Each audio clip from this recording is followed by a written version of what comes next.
नमस्कार दोस्तों, Bhojpuri film industry में एक नाम इन दिनों खूब ज़्यादा चर्चा में है, खुशबू उत्तम। आइए आज के इस वीडियो में इनके चरित्र को दिखाते हैं, इनके कैरेक्टर को दिखाते हैं कि ये कितने अच्छे परिवार से आती हैं कि इनको नेशनल टीवी जैसे जगहों पे मौका मिल गया।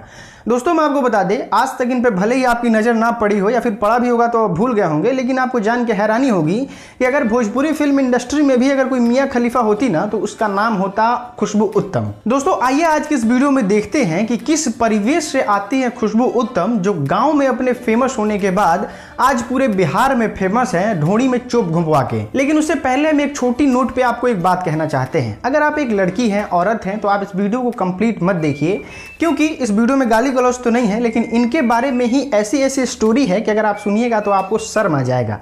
क्योंकि इस जिस लड़की के बारे में हम बात करने जा रहे हैं, खुशबू उत्तम, वो इतनी गंदी जगह से आती हैं, इतने गंदगी कर चुके हैं भोजपुरी फिल्म इंडस्ट्री में कि इनके गंदगी के बारे में जान के भी आपको शर्म आ जाएगा।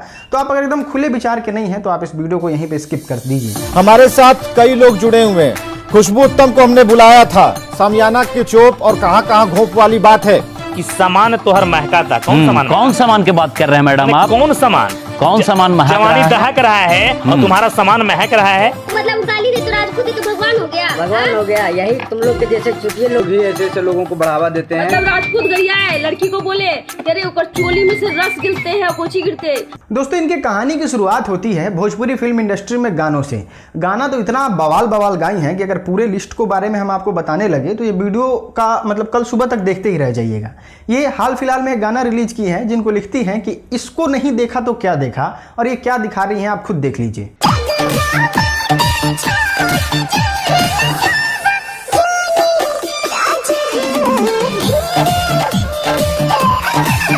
दोस्तों इनका मैक्सिमम गाना जितना भी ये 2015-16 के बाद गाई हैं, उनमें सबसे ज़्यादा इस्तेमाल ढोड़ी का किया जाता है, बेड का इस्तेमाल किया जाता है और ऐसे गंदे गंदे शब्दों का इस्तेमाल किया जाता है कि अगर आप देखने चलिए एक सभ्य परिवार के इंसान या फिर भोजपुरी फिल्म इंडस्ट्री के एक अच्छे चाह रखने वाले इंसान होंगे तो आपकी आंखें शर्म से झुक जाएगी दो आदमी के बीच में। इनके गाना का टाइटल है दिन में देवर तो रात में करेला भतार हो।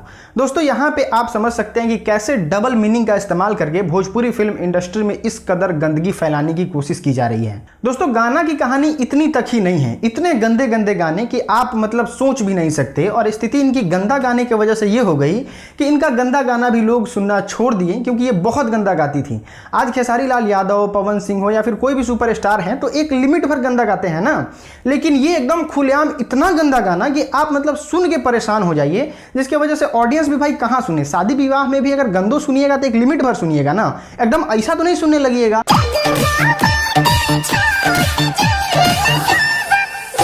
इस वजह से ये एकदम सुपर डुपर फ्लॉप हो गई और उसके बाद आपने इनका नाम भी सुनना बंद कर दिया होगा। दोस्तों उसके बाद इनकी एंट्री होती है न्यूज में, और न्यूज वाले कुछ इस प्रकार से इनकी स्वागत करते हैं न्यूज 18 पे, क्योंकि इनके चरित्र को, इनके गाने को, इनके गवैये को सब लोग जानते हैं कि किस परिवेश से आती हैं, इसलिए इनका स्वागत भी उसी तरीके से किया जाता है न्यूज 18 पे। हमारे साथ कई लोग जुड़े हुए हैं।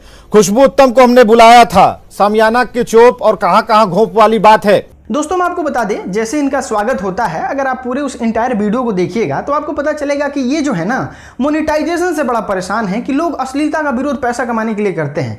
चलिए एक मिनट के लिए मगहिया जवान को विरोध करने वाले लोग ये तो कहेंगे कि चलिए बंदा विरोध करके तो चलिए कमा रहा है 2 रुपया। आप क्या करती थी अपने खुद के काम के बारे में जरा देखिए तो, कि ये लिखे हैं ये नहीं देखा तो क्या देखा, खुशबू उत्तम का सुपर डुपर हिट गाना और दिखाते ये है। ये क्या समाज को एक अच्छा आईना दिखा रहा है क्या? या फिर सामियाना के चुप तोरा ढोड़िए में घोप, ये मतलब क्या चीजें परोसने की कोशिश की जा रही है? या फिर तोहर सामान महकता ऐसे करके कुछ गाना आप रिलीज करती हैं, ये क्या है? मतलब ये अश्लीलता से आपको नहीं लगता कि ज्यादा गंदे तरीके से पैसा आप कमा रही हैं? दोस्तों हम किसी भी नेशनल टेलीविजन पे जाते हैं तो एक मर्यादा होता है, मर्यादा के तहत हम लोग बात करते हैं, लेकिन खुशबू उत्तम का तरीका इतना गंदा था वहां बात करने का कि न्यूज एंकर भी 1 मिनट के लिए उनको शांत कराते नजर आ जाते हैं। भिखारी जी जब स्टार्ट किए होंगे ना तो वो भी नचनिया गवनिया ही सुनते थे, समझ गए?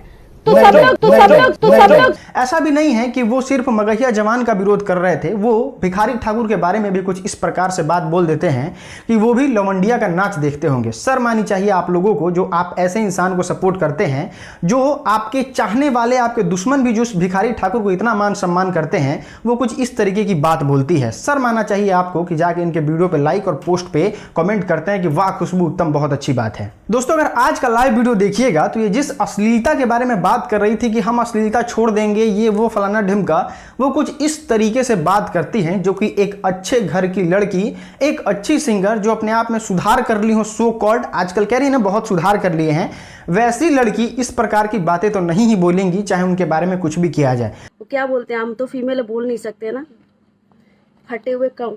चलिए एक मिनट के लिए आप मानती हैं ना कि मगहिया जवान गलत हैं, तो वो वही कर रहे हैं तो वो वही किए। आप तो सुधर गई थी, आप तो समियाना का चोप छोड़ दी थी, आप तो ये बात छोड़ दी थी कि इसको नहीं देखा तो किसको देखा, ये सब तो आप छोड़ दी थी, तो फिर आपको क्या जरूरत थी इस तरीके का करने की? बोल देता है मतलब तुम्हारी बहनियां रखैल होगी। तो आप लोगों ने इसलिए ऐसा रिएक्शन दिया क्योंकि ये बातें आप पे आ चुकी थी, आपके ही पुरानी बातों को आपको ही दिखा दिया गया और आपको ही शर्मसार कर दिया गया, इसलिए आप बिलबिला के सामने आई।